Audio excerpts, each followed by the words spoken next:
بسم الله الرحمن الرحيم. الحمد لله رب العالمين والعاقبة للمتقين والصلاة والسلام على رسوله محمد وآله وصحبه أجمعين اما بعد. گزشتہ ویڈیو میں حدیث جبریل کے نصف حصے کی تشریح کی گئی تھی اور حضرت جبریل امین کے 3 سوالات اور نبی کریم صلی اللہ علیہ وسلم کی زبانی ان کے جوابات کا تذکرہ کیا گیا تھا۔ آج اسی حدیث جبریل کے باقی حصے کی تشریح آپ حضرات کے سامنے پیش کروں گا۔ یہ حضرت جبریل امین کا 4تھا سوال ہے جس کا تفصیلی بیان آج کی ویڈیو میں ہوگا۔ حضرت جبریل علیہ السلام نے اسلام، ایمان اور احسان کے بعد 4تھا سوال یہ فرمایا، فاخبرنی عن الساعہ، یعنی آپ مجھے قیامت کے بارے میں بتائیں کہ قیامت کب آئے گی۔ جب حضرت جبریل علیہ السلام نے یہ سوال کیا کہ ایمان کیا ہے، یعنی کن چیزوں پر ایمان رکھنا ضروری ہے، تو آپ نے جواباً ارشاد فرمایا، ان تؤمن باللہ وملائکتہ وکتبہ ورسلہ والیوم الآخر۔ اس میں یوم آخر یعنی آخرت کے دن کا ذکر آیا ہے، لہذا ایمان و اسلام کی تکمیل کے بعد قدرتی طور پر سوال پیدا ہوتا ہے کہ وہ یوم آخرت جس پر ایمان لانا ضروری ہے کب آئے گا۔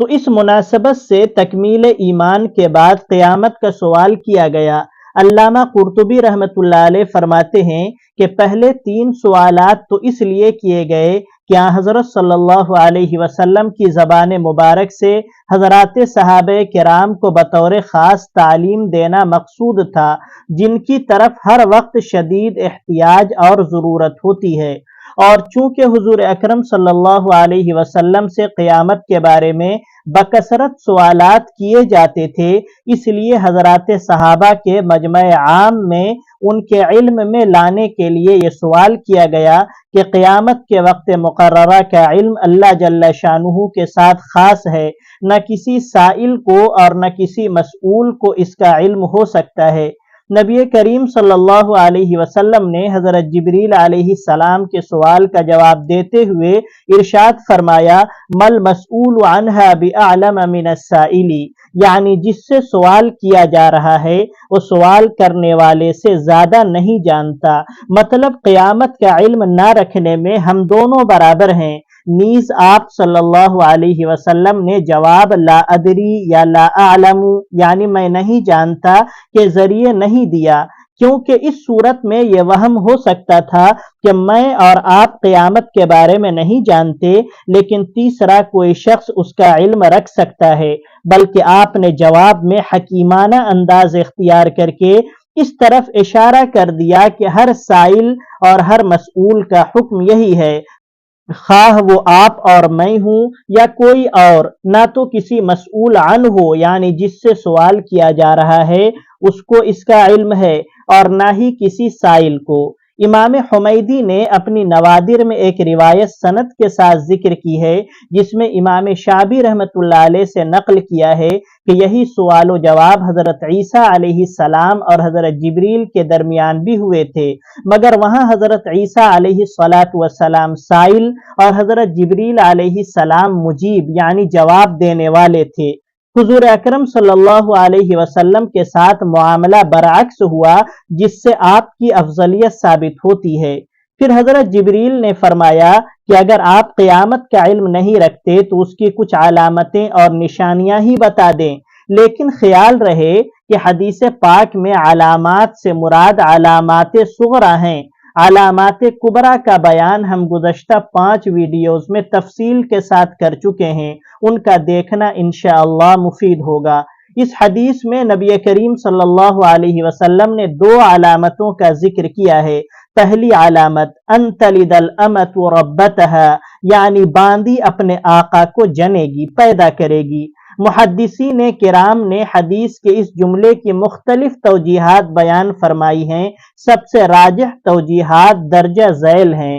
نمبر 1، اس جملے کے اندر زمانے کا انقلاب بتانا چاہتے ہیں کہ قیامت اس وقت وقوع کے قریب ہو جائے گی جب حالات کے اندر تغیر و تبدل آ جائے، آقا غلام بن جائے اور غلام آقا، گھٹیا اور کمینے لوگ عزت دار شمار ہونے لگیں اور نیک و شریف لوگ گھٹیا کہے جانے لگیں،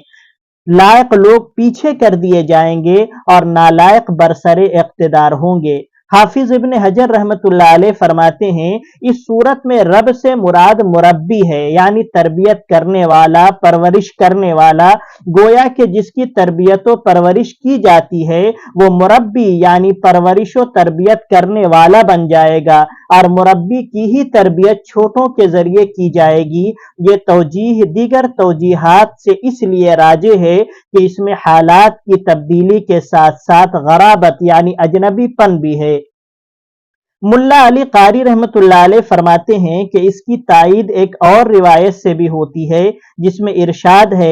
اذا وسد الامر الى غیر اہلہ فانتظر الساعہ، یعنی جب حکومت و اختیار اور ذمہ داری نالائق کے حوالے کر دی جائے تو تم لوگ قیامت کا انتظار کرنا۔ نمبر 2، علامہ خطابی رحمۃ اللہ علیہ فرماتے ہیں کہ اس میں فتوحات اسلامیہ کی کثرت اور مملکت اسلامیہ کے وسعت کی طرف اشارہ ہے، اور یہ جملہ وسعت اسلام اور مسلمانوں کے غلبے سے کنایا ہے کہ مسلمانوں کا کفار و مشرکین کے ممالک پر بکثرت تسلط و غلبہ ہوگا، لونڈیوں سے بکثرت اختلاط کی وجہ سے لونڈیوں کی اولاد بکثرت ہوگی اور وہ ولد بنیں گی۔ اس طرح جب مولا اپنے مال غنیمت میں حاصل شدہ باندی سے جمع کرے گا اور اولاد ہوگی، اور چونکہ وہ نسب میں باپ کے تابع ہیں اس لیے ان کو نسبی اور خاندانی شرافت حاصل ہوگی، اور مولا کی اولاد ہونے کی بنا پر باندی کے لیے بمنزلہ سید ہوگی، نیز یہ اولاد ماں کی آزادی کا سبب ہے، اس لیے اپنی ماں کے لیے سید اور محسن ہیں، تو اس کو ان تلد الامۃ ربتہا یا ربہا سے تعبیر کیا، اور علامہ نووی نے اس کو اکثر علماء کا قول قرار دیا ہے۔ نمبر 3، بعض علماء نے اس کو ترجیح دی ہے کہ اس جملے کے اندر قرب قیامت میں والدین کی نافرمانی کی کثرت اور عام ہونے کی طرف اشارہ ہے کہ اولاد اپنی ماؤں کے ساتھ باندیوں جیسا برتاؤ کرنے لگے گی، حتیٰ کہ لڑکیاں جن کی فطرت و طبیعت میں ماؤں کی اطاعت اور فرما برداری کا عنصر غالب ہوتا ہے، وہ بھی نہ صرف یہ کہ ماؤں کے مقابلے میں نافرمان ہو جائیں گی بلکہ اس طرح ان پر حکومت چلائیں گی جس طرح ایک مالکہ اور سیدہ اپنی زرخرید باندی پر حکومت کرتی ہے، اور کوئی شک نہیں کہ اس نشانی کے ظہور کی ابتدا ہو چکی ہے۔ اس صورت میں حدیث مذکور کے اندر اما مطلق عورت کے معنی میں ہوگا کیونکہ تمام عورتیں اللہ پاک کی باندیاں ہیں۔ اب معنی یہ ہوں گے کہ عورت اپنی مالکہ اور سیدہ کو جنے گی۔ نمبر 4، اس جملے میں جہالت کے زیادہ ہونے اور دین کے اہتمام کے کم ہو جانے سے کنایا ہے کہ لوگ ولد کو فروخت کریں گے اور اس سے بیٹے کے اپنے ماں کے مالک بننے کی نوبت آ سکتی ہے۔ بار بار یہاں وہاں جب وہ بکے گی تو ہو سکتا ہے کہ خود بیٹا اپنی ماں کو خرید کر باندی بنا لے، اور بیٹا ماں کو نہ پہچانتا ہو اور ماں بیٹے کو نہ پہچانتی ہو۔ چونکہ جب وہ بہت چھوٹا تھا اس وقت مولا نے ولد کو فروخت کیا ہو۔ باقی یہ اشکال ولد کی بے ائمہ ثلاثہ کے یہاں جائز ہے، پھر یہ جہالت سے کیسے کنایا ہو سکتا ہے؟ تو اس کا جواب یہ ہے کہ حاملہ ولد مراد لی جائے، اس کی خرید و فروخت بالاتفاق ناجائز ہے۔ دوسری نشانی جو اس حدیث میں مذکور ہے وَأَن تَرَى الْحُفَاةَ الْعُرَاةَ الْعَالَةَ رِعَاءَ الشَّاءِ يَتَطَاوَلُونَ فِي الْبُنْيَانِ، مطلب یہ ہے کہ جب خانہ بدوش قسم کے لوگ جو ننگے پاؤں اور ننگے بدن رہتے ہیں اور بکریوں کو چرانے والے ہوتے ہیں وہ اونچے اونچے محل فخر و مباحات کی بنا پر بنوائیں گے اور کم ظرفی کی وجہ سے اسی کو اپنا مقصود زندگی سمجھیں گے اور اسی میں اپنی اولو العزمی دکھائیں گے۔ اس طرح جب گھٹیا اور حقیر قسم کے لوگوں کے پاس مال و دولت کی بہتات اور وسعت ہو جائے گی اور یہی لوگ سیاست و ریاست پر مسلط ہوں گے تو سمجھنا کہ قیامت قریب آ گئی ہے۔ حضرت ابو ہریرہ کی روایت میں ارشاد ہے وَإِذَا رَأَيْتَ الْحُفَاةَ الْعُرَاةَ الصُّمَّ الْبُكْمَ، مطلب یہ ہے کہ جب تم ننگے پاؤں ننگے بدن رہنے والے گونگے بہرے لوگوں کو دیکھو گے کہ وہ عالیشان محلات پر فخر کریں گے، یہاں گونگے بہرے سے ان کے حقیقی معنی مراد نہیں ہے بلکہ کثرت جہالت اور خواہشات کی حد درجہ پیروی کرنے سے کنایا ہے، یعنی یہ لوگ نہ حق بات کہنے کے لیے آمادہ ہوں گے اور نہ سچی بات سننے کو تیار۔ آج ہم سب اس کا مشاہدہ بھی کر رہے ہیں۔ قال ثم انطلق فلبثت مليا،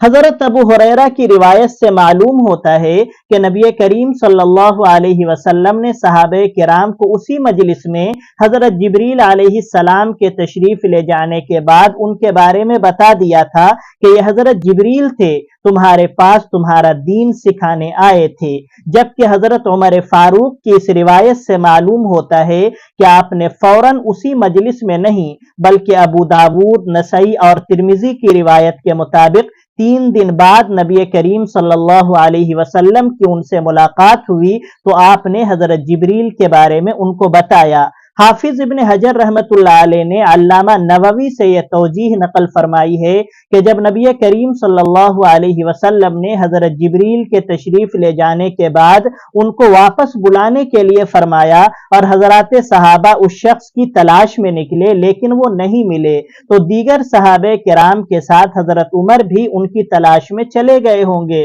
اور پھر کچھ صحابہ نبی کریم صلی اللہ علیہ وسلم کی مجلس میں واپس آ گئے ہوں گے اور ان کے سامنے حضرت صلی اللہ علیہ وسلم نے وضاحت فرمائی ہوگی، اور حضرت عمر واپس نہیں آئے ہوں گے، ان کے سامنے حضور اکرم صلی اللہ علیہ وسلم نے 3 دن بعد وضاحت فرمائی ہوگی، اس لیے ان کی روایت میں وقفہ مذکور ہے۔ دونوں روایتیں صحیح ہیں، ان میں کوئی منافات نہیں ہے۔ واللہ تعالی اعلم وعلمہ اتم واحکم، وصلی اللہ تعالی علی خیر خلقہ محمد وآلہ وصحبہ اجمعین۔